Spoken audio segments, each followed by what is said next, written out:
Hola, mi nombre es Adriana Rodríguez Ramos y soy estudiante de prepa en línea CEP. Actualmente estoy cursando el módulo 8, pertenezco al Campus 2, Generación 23, al grupo 015. Esta es la presentación de mi proyecto integrador, Investigación de los Derechos Humanos. El nombre de mi investigación es COVID-19, el detonador de los derechos humanos en la diversidad cultural de Santana Tlapatitlán.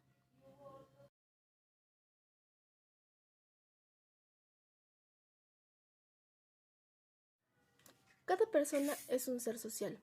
Esto significa que individualmente gozamos de algunas garantías y normas que están basadas y sustentadas en la preservación y el desarrollo de la dignidad humana sin importar factores externos. A esto se les conoce como derechos humanos. Como seres sociales también tenemos el factor de una identidad cultural. Es aquí donde entran los conceptos de multiculturalidad y diversidad cultural. Sin embargo, no siempre nos ponemos a pensar o tenemos conciencia de la importancia del vínculo entre estos dos importantes conceptos que son los derechos humanos y la diversidad cultural, ya que en algunas ocasiones la diversidad cultural puede llegar a afectar el desarrollo y el respeto de los derechos humanos. ¿Cuáles son las implicaciones de los derechos humanos en la diversidad cultural? En la comunidad de Santana Tlapatitlán, Toluca, Estado de México, podemos encontrar muchas ejemplificaciones diferentes de lo que representa la diversidad cultural. Recordemos que la diversidad cultural puede existir inclusive dentro de una misma cultura general, dependiendo de los factores que existan en ella. Del que hablaremos en esta ocasión es el factor generacional, el cual es el encargado de preservar o modificar aspectos culturales en una comunidad. Bueno, dependiendo del factor cultural que toques con la gente de la comunidad, puede ser que te encuentres con que muchas personas confundan los derechos culturales con los derechos humanos. Dependiendo de la generación a la que pertenezcan, es posible que sean más importantes los derechos culturales y los valores culturales que los mismos derechos humanos. En la comunidad de Santana Tlapatitlán se festeja hace casi un siglo anualmente el tradicional Paseo de San Isidro Labrador, tradición que año con año y generación tras generación se ha ido modificando. Este es el aspecto generacional del que hablábamos el bloque anterior. Bueno, pero ¿qué problemática hay entre los derechos humanos y la diversidad cultural con esta situación? El factor detonante para darnos cuenta de la importancia y el vínculo de los derechos humanos con la diversidad cultural fue el COVID-19. Como sabemos, nuestro país entró en pandemia desde marzo del 2020 hasta la fecha. Pese a las restricciones y a las cancelaciones de eventos masivos, la comunidad de Santa Ana decidió llevar a cabo el tradicional paseo como cada año, olvidándose de cualquier tipo de crisis sanitaria, cualquier tipo de eventualidad. ¿Qué ocasionó esto? Por supuesto, una ola increíblemente grande de contagios. Los hospitales estaban llenos y ya no tenían lugar para seguir atendiendo enfermos. ¿Por qué sucedió esto? Porque la gente de la comunidad de Santa Ana sentía que era más importante el festejo de una tradición que el respeto a los derechos humanos propios y de la demás gente de la comunidad. Bueno, este es el claro ejemplo de la confusión entre derecho cultural y derecho humano. Bien, en este mes de mayo del 2021 también quedó restringida y cancelada la celebración. Aún así, y pese a que añadieron multas a la gente que lo celebre, la gente sigue pensando lo mismo. Sigue considerando que esta actividad cultural es mucho más importante de preservar que la vida de las demás personas. A pesar de que el COVID-19 nos hizo darnos cuenta de la importancia de los derechos humanos en la diversidad cultural de una comunidad, no podemos dejar de lado los derechos humanos que ya se veían afectados antes de la pandemia. Porque sí, esta festividad afectaba desde mucho antes los derechos de una y de toda la gente de la comunidad. Solo por ejemplificar algunos son el derecho a la libertad de tránsito, pues se hace el cierre de vialidades y avenidas principales. El derecho de acceso a la cultura. Las personas que no son originarias de esta comunidad no tienen derecho a participar activamente en el paseo más que como consumidores activos. Derecho a un ambiente sano y limpio. La cantidad de basura y contaminación visual es enorme. Simplemente la calle queda horrible después del paseo y claro, no hay quien lo limpie. Derecho a la seguridad. Pese a que toda la gente está reunida, toda la gente se encuentra en la periferia de la comunidad, dando una oportunidad increíble a que se cometan robos a casa habitación, robos a automóviles e incluso robos a las mismas personas durante el paseo. Y por último, el derecho a la vida. El festejo de esta tradición afectó increíblemente al derecho a la vida de la comunidad entera de Santa Ana, porque se nos puso en riesgo, directo e indirecto, a las personas que participaron y las que no participaron. Para esta investigación me planteé dos objetivos principales. El primero es conocer si las personas de esta comunidad están conscientes y saben diferenciar entre derechos humanos y derechos culturales, así como conocer si tienen conciencia como miembros de una sociedad o una comunidad en constante cambio. El segundo es crear conciencia de las implicaciones de los derechos humanos en la diversidad cultural que se presenta dentro de la comunidad. También planteé algunas preguntas clave que, a mi parecer, no son ofensivas. Sin embargo, más del 50% de las personas a las que intenté entrevistar en el poco tiempo que tuve en esta semana consideraron que las preguntas eran ofensivas a sus tradiciones y a su cultura. Por lo tanto, las pocas personas que aceptaron darme la entrevista fue únicamente una entrevista oral. Las preguntas son las siguientes. Pueden juzgarlos ustedes mismos y aplicar estas mismas preguntas en algún ámbito o problemática que tengan en su comunidad relacionado con la implicación de los derechos humanos en la diversidad cultural. ¿Conoces la diferencia entre derechos humanos y derechos culturales? ¿Consideras que celebrar el Paseo de San Isidro afecta tus derechos humanos? ¿Qué importa más? ¿Diversión o las afectaciones que pueden traer el festejar esta fecha a otras personas? ¿Conoces el origen de la festividad? ¿Por qué celebras la festividad? ¿Cómo participas en la festividad? ¿Sabías que formas parte de la diversidad cultural de tu comunidad? Si hubieras resultado afectado por el COVID-19, ¿saldrías a festejar de todos modos? Estas son las preguntas que intenté realizarle a muchas personas de mi comunidad. Sin embargo, como lo mencioné en uno de los bloques anteriores, la gente puede tener ciertos comportamientos cuando tocas aspectos importantes de sus tradiciones y de sus costumbres.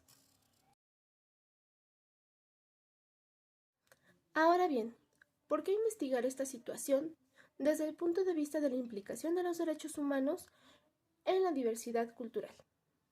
Bueno, esta problemática me afecta a mí directamente, como persona. Afecta a mi círculo social más cercano, que es mi familia, y afecta a mi entorno social más directo, que es mi comunidad. Ahora bien, con esta investigación logré confirmar la hipótesis que tenía sobre la implicación y la importancia del vínculo de los derechos humanos con la diversidad cultural en una comunidad. Como foránea a la comunidad, ya que yo no soy originaria de aquí, logré identificar que un factor muy importante es que mucha gente no está dispuesta a abrirse a nuevas culturas, nuevas ideas, nuevas tradiciones, nuevas costumbres. Ahora bien, también logré identificar que el Paseo de San Isidro, a pesar de ser una de las tradiciones más significativas de la región de Toluca y más específicamente de la comunidad de Santana Tepatitlán ha sido una tradición completamente cambiante a lo largo de los años, ya que la finalidad original de su festejo no es nada comparado con la finalidad del festejo actualmente. Hablando del espacio geográfico, no voy a extenderme a toda el área de Toluca y Metepec, sino únicamente a la región que consolida la colonia de Santana Tepatitlán en Toluca, Estado de México.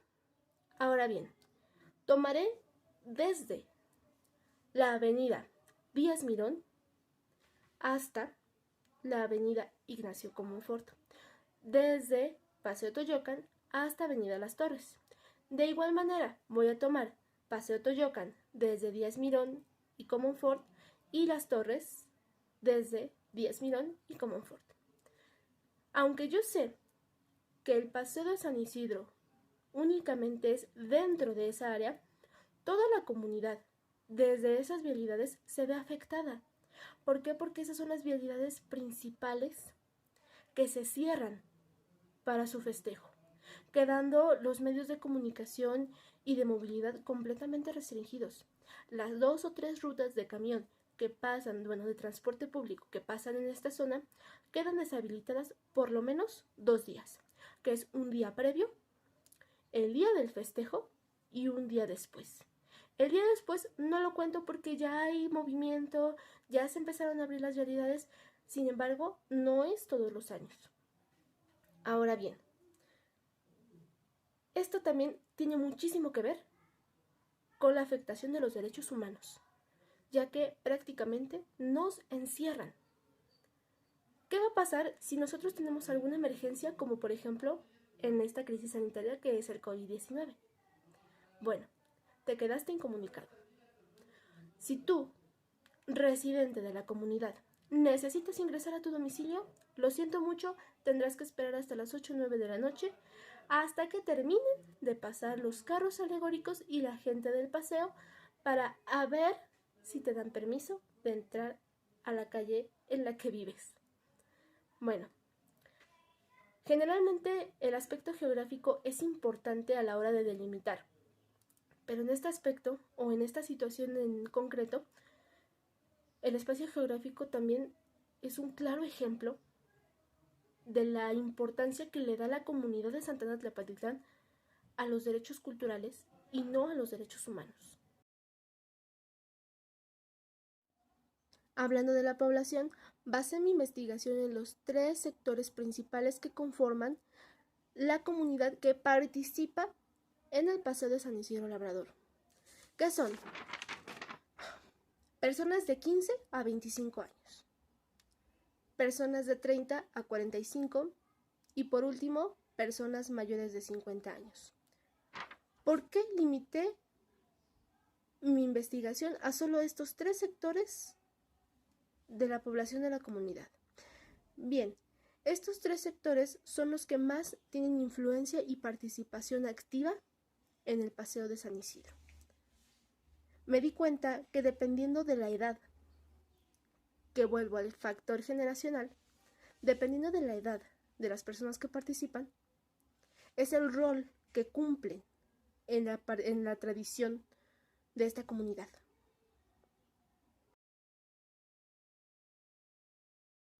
En este punto voy a retomar parte de la investigación documental que elaboré en la actividad integradora anterior, que aunque no tiene mucho que ver o no tiene liga directa con la problemática de esta investigación, sí tiene liga directa con el detonante que escogí para señalar la implicación de los derechos humanos en la diversidad cultural, que es el COVID-19 y los derechos humanos. Bueno, durante la investigación documental que realicé, me di cuenta, investigando, indagando, revisando, que el COVID-19 fue uno de los factores que más afectaron a los derechos humanos. Y no porque hayan afectado la mayor cantidad, sino porque ahora se hizo una generalización de la afectación de los derechos humanos a nivel mundial. Sin embargo, considero que esto de alguna manera es incorrecto, ya que Con factor o sin factor, los derechos humanos deberían ser prevalecidos para toda la humanidad. Sin embargo, tuvo que haber un factor detonante para que nos diéramos cuenta la implicación que estos tenían en nuestra vida. Una vez que nos los quitan, es ahí donde nos damos cuenta de la importancia que tienen las cosas y de los privilegios que tenemos como seres humanos. Ahora bien, gracias a esa investigación documental, pude tomar algunos ejemplos y darme cuenta de cuáles son los derechos humanos que más se ven afectados a la hora de tener un factor detonante, como lo repito, el COVID-19, en una comunidad. Y que probablemente no nos hayamos dado cuenta que ya se estaban afectando derechos humanos antes de tener un factor detonante. Para esta problemática me di cuenta que utilizar datos estadísticos no iba a ser posible porque la gente no estaba dispuesta a apoyarme y a colaborar con mis preguntas. En el momento que yo toqué un tema respecto a sus tradiciones, costumbres y cultura, la gente se mostró defensiva, se mostró cerrada. Esa es una de las principales características de la diversidad cultural. Hubo gente a la que no le interesó de plano el tema, hubo gente a la que por supuesto que se interesó y me regalaron 5 minutos de su tiempo, que se los agradezco mucho, y hubo gente que de plano me dejó hablando sola.